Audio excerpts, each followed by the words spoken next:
This week, we're going to talk about pride in life, in your marriage, in your faith, and especially, I think, in your marriage. Pride can be an absolute killer.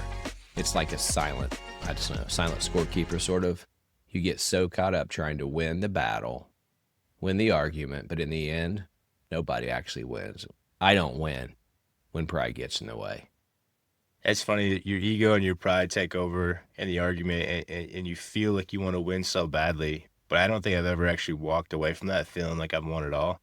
I actually feel pretty bad when I walk away from that, and it feels like, especially like you've lost. And it's usually over the dumbest stuff too, man. I can think about like the way that someone loads the dishwasher. If it's not the way that I want it to be loaded, I had to rearrange it, or I had to tell them to rearrange it because it had to be the right way for me to feel like it was done correctly. I've done that with Amber. I've done that with the kids. It's like, at the end of the day, if it's getting ran, let it go. Let the dishes get clean. And Amber actually laughed because I saw a reel one time, a lady that was like, if you're busy, if you're stressed, run the dishwasher twice. No one says you can't run it twice. There's just made up rules that we live by.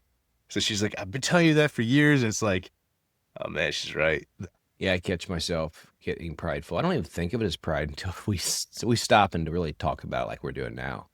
She will ask me to do something, and it's not the way I wanted to do it. And so I get mad. I don't really get mad, but I want to do it my way. But if I just did it the way she said, and usually she knows what she's talking about. Not always, Bobby, so don't get cocky.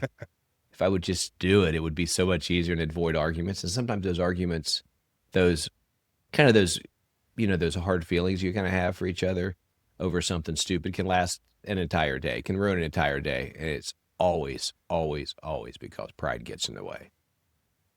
For me, anyways. Yeah, I think about the dishwasher thing. It's if the dishes get washed, who cares how they get washed? So it's like, why go with my ego or my pride over that moment when the move that we got for this week is to choose intimacy over ego. So if I choose connection and intimacy over the dishes being done the way I think they should be done, at the end of the day, they're going to get done. And if I choose to do it that way with connection, then we're still connected opposed to arguing because I thought it had to be done a certain way. So this week, let your spouse, quote, win one. Not because you're weak, but because your marriage is stronger if you let your ego step aside. And it's not about winning or losing again. It's about stepping out of your ego, stepping away from that, and seeing what's right for the marriage, not right for you. Brotherhood Forged is built for one reason. Men aren't meant to do life alone.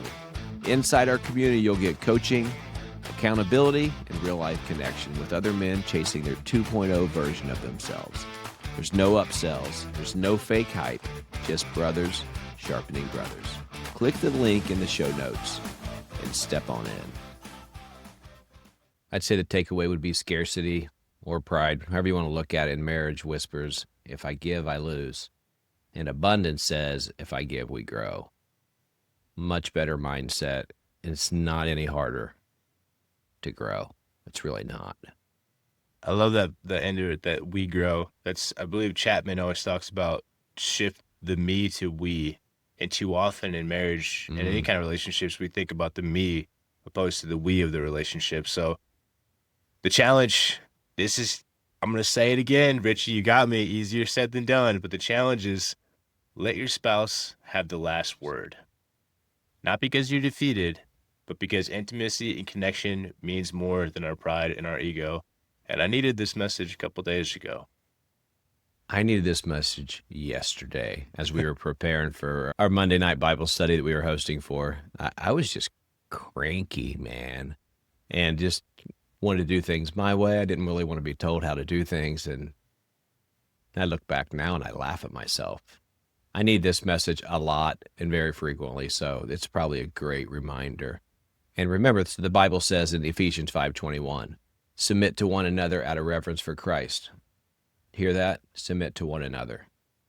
You make each other the priority, right? That's the key. It's not just submit over your wife like, oh, I'm going to tell her what to do and I'm going to be the lead all the time. You know what I mean? It's submit to one another. You make her a priority. She makes you a priority. Marriage is hard to go wrong when you're on the same page. That's all I got today. Got anything else? Connection over correction. There you go. Short and sweet. Be blessed, y'all. See you guys.